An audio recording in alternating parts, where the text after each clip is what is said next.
This episode is presented in the form of an audiobook, delving into the profound idea that every problem you encounter in life stems from one simple cause: caring too much about what others think of you. This excessive concern for others' opinions is the root of much of our unhappiness. Today, we explore the insights from the book The Courage to Be Disliked, co-authored by Japanese philosopher and psychologist Ichiro Kishimi and writer Fumitake Koga. The book posits that our internal worries are invariably connected to the external world, and there is no such thing as purely internal anxiety. The shadows of other people are always present in our concerns, shaping our thoughts and actions. Key teachings. 1. The root of unhappiness. Kishimi and Koga argue that unhappiness arises largely from our need for external approval. For them, life only seems complex because we make it so, trapped by the fear of others' judgment. The key to happiness, according to the authors, is developing the courage to be disliked. They emphasize that the real obstacle is not a lack of confidence, but rather a lack of courage to live authentically. Those who seek to please everyone end up distancing themselves from their true selves, making relationships shallow and exhausting. When a person accepts that being disapproved of is part of life, they become liberated, and their relationships become more genuine. 2. The psychology of unhappiness. The authors explain that seeking constant acceptance is a never-ending path to dissatisfaction. Happiness, they argue, does not depend on the past or external circumstances, but on the willingness to change and let go of the need for validation. Many people believe their unhappiness is a consequence of past experiences, but Kishimi and Koga argue that it is possible to rewrite one's own story. Transformation occurs when we stop seeking approval and take responsibility for our own happiness. 3. Alfred Adler's influence. The book draws heavily on the theories of psychologist Alfred Adler, who challenged traditional psychological concepts by stating that the self is a unified entity, where body, mind, emotions, and thoughts work together in harmony toward a common goal. For Adler, we are not merely a sum of our parts or past experiences, but active beings whose identity and self-perception are shaped by the goals we choose to pursue. Kishimi and Koga expand on this idea, highlighting Adler's concept of lifestyle, which encompasses not only our daily habits, but also the emotions and thoughts we choose to achieve our goals. This lifestyle is shaped by the decisions we make regarding what we wish to accomplish. For example, behaviors that may be seen as negative, such as isolation or aggressiveness, are not considered immutable personality traits, but choices made to achieve certain objectives or cope with emotional challenges. This perspective empowers us to rethink how our choices shape who we are. 4. Emotions and goals. Kishimi and Koga propose an innovative view of emotions, arguing that they are not automatic reactions, but active tools we create to help us achieve our goals. In other words, emotions don't arise without purpose. They play an important role in our lives, often motivating or preparing our minds to face challenges. For example, someone who fears a job interview may generate anxiety as a mechanism to protect themselves from potential failure, trying to avoid exposure to a situation they consider risky. This anxiety, though uncomfortable, may serve the function of preventing the person from taking a risk they do not feel ready to face. The authors also emphasize that the past does not determine our future. While traumatic or difficult events may have influenced who we are, how we choose to assign meaning to these experiences is what truly shapes our future life. Thus, instead of being prisoners of our past, we have the power to redefine the stories we tell ourselves and move forward with choices that lead us to a fuller life. What happened before does not need to define how we choose to live now and in the future. 5. Unhappiness as a strategy. Kishimi and Koga suggest that In many cases, unhappiness is not merely an inevitable consequence of circumstances, but an unconscious strategy used to achieve certain goals. Some people remain dissatisfied because, subtly, this dissatisfaction provides them with a sense of purpose or reinforces a specific dynamic in their relationships. Often, unhappy individuals have a frustrated goal tied to their social interactions. For example, they may use unhappiness to attract attention, avoid responsibility, or justify stagnation in certain areas of life. This perspective challenges the traditional view that happiness or sadness are mere responses to external conditions, showing that they can, in part, be choices driven by internal goals. 6. Two main goals in relationships. According to the authors, all human interactions revolve around two main goals: seeking approval or making a positive impact on others' lives. The way a person directs their relationships directly influences their level of happiness. Unhappy people often prioritize seeking approval, believing that being accepted and admired defines their personal worth. However, this pursuit can become an exhausting cycle, as it leads to a constant need to meet others' expectations, sacrificing authenticity and freedom. On the other hand, those who focus on genuinely contributing to the well-being of others, without expecting external validation, tend to find more satisfaction. They free themselves from the pressure of pleasing everyone and establish more authentic connections based on reciprocity and respect, not the need for acceptance. 7.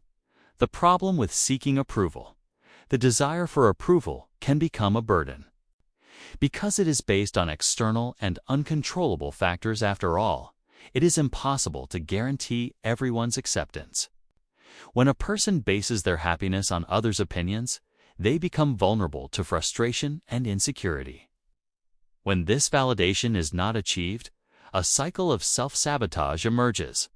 The person may give up on their goals, justifying their decision with negative emotions such as fear, resentment, and self-deprecation. This pattern deepens their unhappiness and traps the individual in an endless pursuit of recognition, often at the expense of their own identity and well-being. The author's proposal is clear: break free from this dependency and find value in one's own journey, rather than conditioning happiness to others' approval. 8. The competitive nature of approval. The relentless pursuit of external approval turns life into an ongoing competition where the success of others is perceived as a threat. For those who live for validation, recognition becomes a scarce resource, something that needs to be earned and contested. In this scenario, happiness ceases to be an internal state and becomes dependent on how others view them in comparison to their peers. This mentality harms relationships because it makes people see others as rivals rather than allies. In extreme cases, it can lead to resentment and even satisfaction with others' failures, as it reinforces one's own sense of superiority or justifies their own struggles. Instead of celebrating others' achievements or learning from them, unhappy individuals may cling to envy and comparison, distancing themselves further from true happiness. 9. Relationships and sacrifice. Many unhappy people believe that relationships are based on sacrifice and implicit exchanges. They do something for others, expecting a proportional return, and when this reciprocity does not occur, they feel wronged. This view leads to resentment, as it creates a dynamic where giving is not a genuine act, but a trade-off. For example, someone who throws a party for a friend may expect that the friend will return the favor in the future. If this doesn't happen, the person may interpret the lack of reciprocity as ingratitude or a devaluation of the friendship. However, this approach turns relationships into emotional contracts, where genuine connection is replaced by a tally of favors. Kishimi and Koga argue that this mindset not only generates frustration, but also prevents the creation of healthy bonds. True relationships should not be based on obligations, but on spontaneous and meaningful exchanges, where each Person contributes freely without expecting anything in return. 10. The alternative. Focusing on contribution, the authors propose a liberating alternative to this cycle of approval and demands. Instead of seeking validation, people should focus on contributing to the well-being of others. Those who find joy in helping without expectations are naturally happier because their sense of worth does not depend on external opinions, but on the satisfaction of doing something meaningful. This mindset creates a healthier relationship with the world and with others. Happy people do not overly worry about social acceptance because they understand that their value is not in others' approval, but in the way they positively impact the lives of those around them. Furthermore, they realize that helping is not purely selfless, but something that also enriches their own lives. By shifting the focus from the need for approval to the desire to contribute, individuals experience a much deeper sense of purpose, freeing themselves from the emotional trap of comparison and resentment. Key takeaways. Self-acceptance. Happy people do not measure their value based on others' approval or external accomplishments. They fully accept themselves, recognizing that making mistakes is part of growth and that their dignity does not depend on being perfect or superior to anyone. Self-compassion and self-respect are essential to living without the weight of constant self-criticism, celebrating others' success, while unhappy individuals tend to see life as a competition, constantly comparing themselves to others. Those who cultivate true happiness rejoice in others' successes. They do not feel threatened by the achievements of others, as they understand that happiness is not a limited resource. Instead of competing, they find inspiration, learn, and build genuine connections based on mutual support. Living in the present. Happy individuals do not condition their satisfaction to an idealized future. Rather than waiting to be happy only when they achieve certain goals, they find meaning and joy in the process.